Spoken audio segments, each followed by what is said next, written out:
I love days like today. Well, there's really nothing going on in the stock market. There's no major earnings happening. And yet, the mainstream media just seems to want to fill the void with stupidity. Statement up here: the EU US deal details in question. Are they really? Because if they were, I really don't think the market would be doing this. And one of my favorites is like this one here, where it says Powell faces a dilemma heading into the final Jackson Hole speech.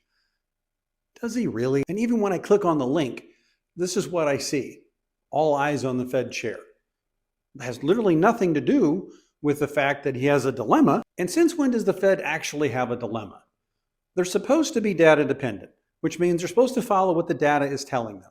So let's read what the data is actually telling them. Bond yields are at 4.3, unemployment's at 4.2%, and inflation's at 2.7%. All in all, the economy is not overheating. It's also not falling off a cliff. It's just kind of there.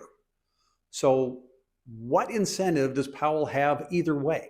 I'm not sure what he's going to tell us new about anything. There's none of this data is going to support a raise or a lower.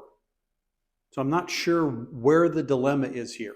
All he's going to do is come out and say the same thing I just did, and he's either going to raise or lower or do nothing. And it doesn't really matter in the scheme of things. The question, as I continue to tell you folks, no matter what he does, what does the bond market do? Because if the bond market goes up, even if he cuts, raises, or does nothing, that's the important part, because we cannot afford for the bond yields to go up. Give me your comments. Dickie out.